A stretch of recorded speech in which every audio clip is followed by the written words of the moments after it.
Hello, everybody. This is Mr. Combs. And before we talk about individual short stories, poems, and plays, I want to talk about literature in general. In this video, I want to define literature and discuss why we study it.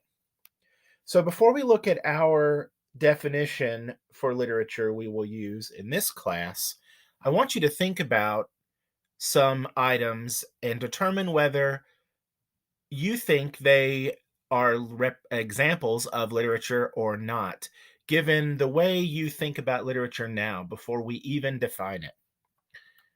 So, which of the following would you classify as literature? What you may want to do is take a sheet of paper or take your journal and divide a page in half, write literature at the top of one uh, part and not literature at the top of the other. And as we go over each of these, classify those as literature or not literature. Put them in the literature list or the not literature list. So, a joke you have been told, would you consider that literature or not literature? What about a comic book? What about a poem by Emily Dickinson? What about Hamlet by William Shakespeare? What about a funny anecdote told by a professional storyteller? Maybe this is a storyteller at a festival or something. And an anecdote is basically just a brief story. Would you classify that as literature or not literature? What about a story in Playboy magazine?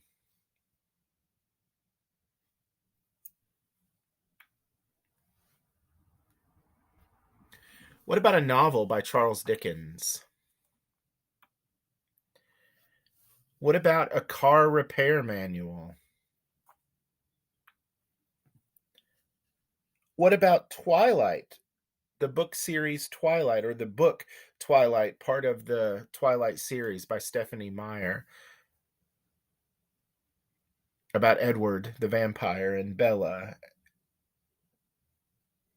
and the werewolf? I can't remember his name right now. What about a meme from Facebook? What about The Shining, the novel The Shining by Stephen King? What about the song Truth Hurts by Lizzo? What about a Harlequin romance? You know, those paperback romance books that you can often find them in the grocery store.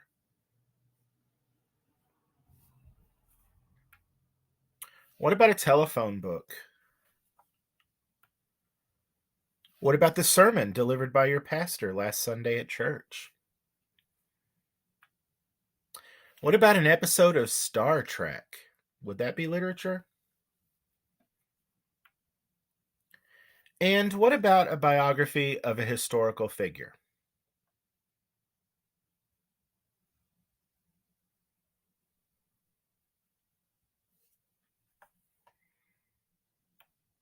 Okay, what factors did you use to help you decide which are examples of literature and which are not?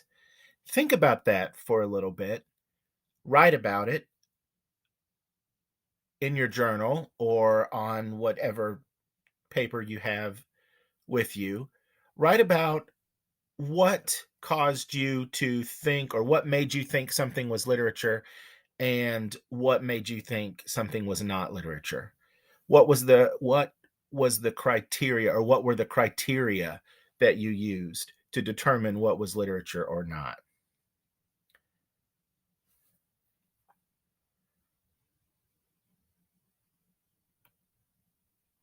Okay.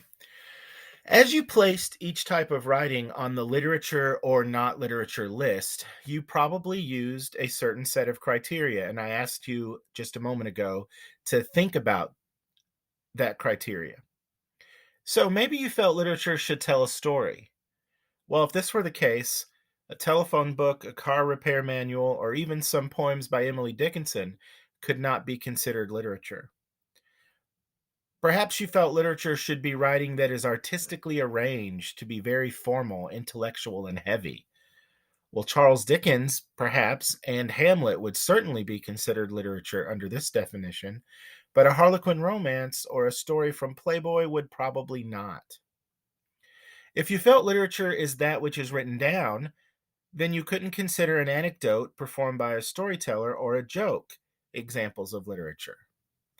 Or if you thought of literature as consisting of words only, then Lizzo's song, which uses words and sound, is out, and so is a meme from Facebook, and incidentally, so is a comic book. The point I'm trying to make here is that literature is difficult to define. Furthermore, the definition of literature is constantly evolving. If you were unsure about how to categorize some of the writing, you are not alone. Scholars and teachers of literature often disagree about its definition and the types of writing that should be able to carry the literature label. Many scholars and teachers use technical factors to define literature, stating that it tends to feature invented characters and places, makes systematic use of certain techniques, such as narrative point of view or rhyme schemes, and follows certain conventional structures.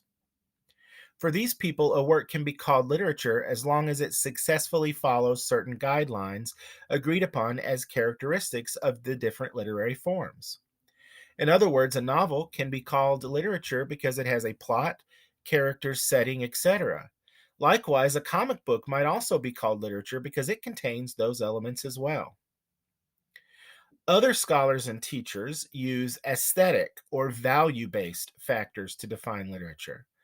They prefer to judge a piece of writing based on how well it exemplifies ideas such as morality, beauty, or truth. For people who define literature aesthetically, the writing itself must be especially memorable, and it must connect with many people over a period of time. For example, a novel by Jane Austen and a Harlequin romance both adhere to the conventions of the love story. But the Harlequin romance is not as artistically and skillfully written as a novel by Austen. So, a person who defines literature by considering technical factors would probably label a Harlequin romance as an example of literature, while a person who uses the aesthetic definition most likely would not. So, Edgar Roberts and Henry Jacobs, who wrote a book about literature, a textbook that's sometimes used in literature classes, they provide a pretty good working definition of literature, the one we'll use in our class. They define it as compositions that tell stories, dramatize situations, express emotions, and analyze and advocate ideas. But what do you think? So Shakespeare asks, "What say you, good student? What do you think about this definition of literature? Also, do you prefer to define literature in technical or aesthetic terms? Or both, maybe? And why do you have that preference? Is there any value in using both? And finally, think about, do you want to move any of the writings you categorized earlier to the other list? Think about that for a little bit before we move on. You might write a little bit about it in your journal.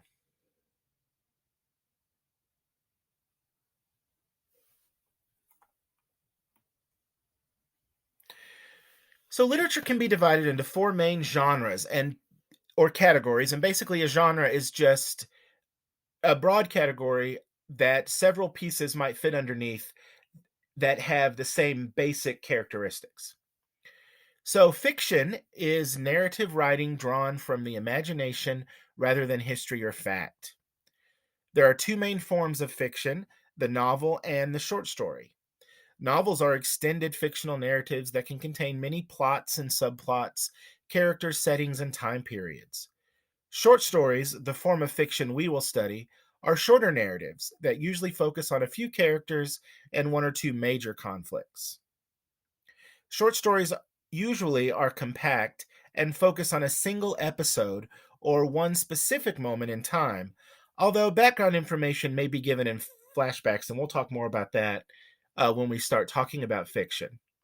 So fiction is something that comes from the imagination, as opposed to nonfiction, which comes from life, right? History or current events. And fiction and nonfiction are examples of what we call prose. Prose is that which is written in paragraphs as opposed to stanzas and lines, that's poetry, or dialogue between characters, that's drama. So we mentioned nonfiction before. Nonfiction is prose that deals with real events and people. According to Kathleen Daniel and Fanny Saphir, in nonfiction, the characters, settings, and actions must conform to what is true. They cannot be manipulated by the imagination of the writer. The major forms of nonfiction are biographies and autobiographies, which narrate the events of the life of an individual, and essays, which are brief examinations of a subject in prose, usually expressing a personal or limited view of the topic.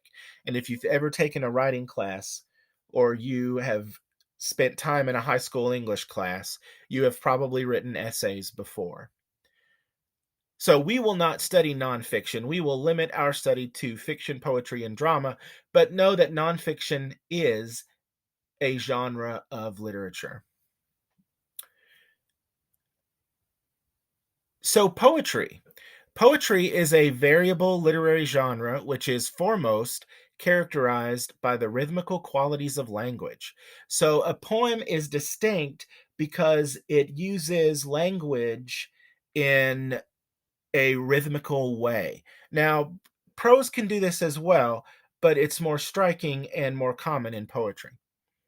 There are three main types of poetry: narrative poetry that tells a story, lyric poetry, relatively short and expresses the thoughts or emotions of the speaker or poet, and finally, dramatic poetry, which presents one or more characters speaking to each other, or a silent listener, or directly to the reader. So, drama is another type of literature, it's another genre, and drama involves stories that are told in action, performed by actors impersonating characters.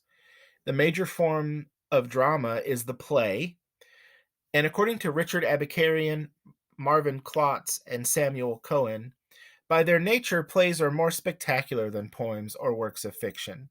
Directors and their staffs pay great attention to costumes, set design, lights, and stage movement. The reader, who does not experience these elements, must imagine the actions on the basis of words alone. So we will be reading plays. What we may do is take a look at scenes from Facebook videos and things like that. But mostly we will be reading drama, so we will need to imagine what the costumes might look like or what the set might look like.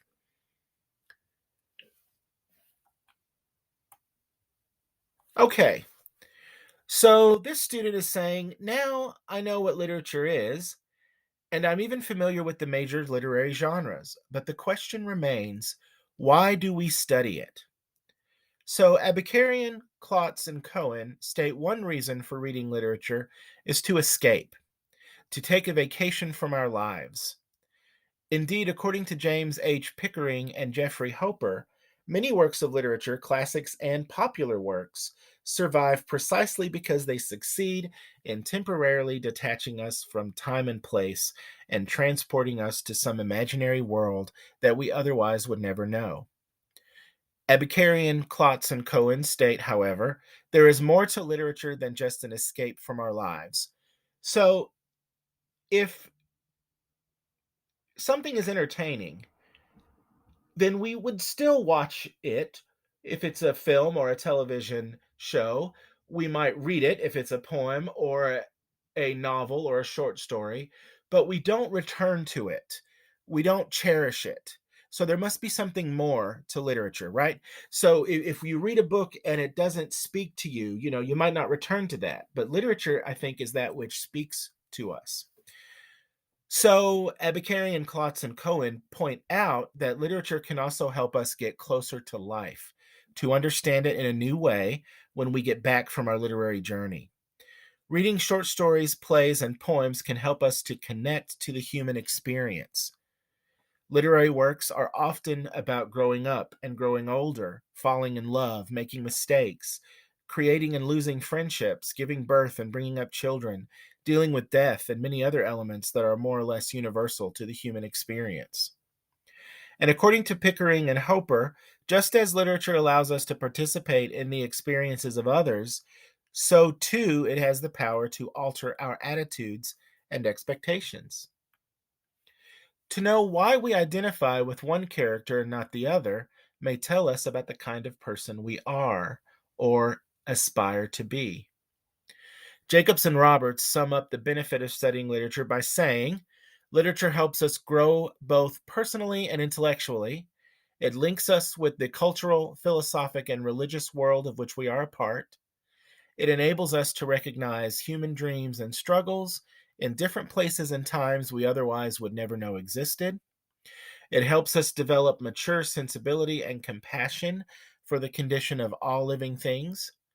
It gives us the knowledge and perception to appreciate the beauty of order and arrangement. It exercises our emotions. It gives us an understanding, or it gives us understanding, and control. It is one of the shaping influences of life. It makes us human. So we often come away from a literary work with some insight we did not have before. And many works of literature are just plain enjoyable and fun to read. So I hope that we do two things this semester. I hope that we come away from the literature we read with a greater understanding of the human experience or the human condition. I hope that the literature we read gives us some insight, but then I also hope we just enjoy what we read. Many of the stories, poems, and plays that I want us to read are just good stories, and I hope that you enjoy them. So that's my main goal for the course, is that you will learn something about literature. Yes, that's to tick off the course competencies, right? We need to learn some terms about literature. We need to learn how to talk about literature, how to study it.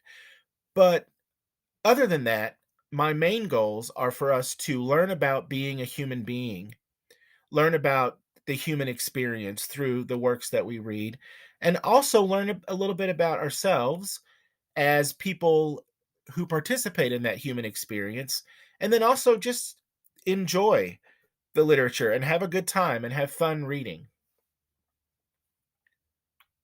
So that's the end of this video. Now, what I have here on this slide is a works cited page.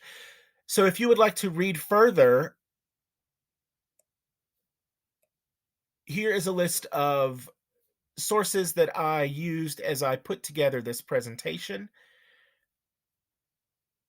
And I will have a list of works cited after every video that I create for you, but I may not go over it after every video. But just know that they will be there, and you will be able to go back and look at the sources that I quoted from or that I used to create the presentation. So I hope you found this video to be helpful. I hope that you thought a little bit about what makes literature or what constitutes literature for you. And I hope you measured that personal approach to the definition that we will use in this class. So, without further ado, let's move on and get started reading short stories. We'll start with short stories, then we'll look at poetry, and we will end this semester by looking at drama.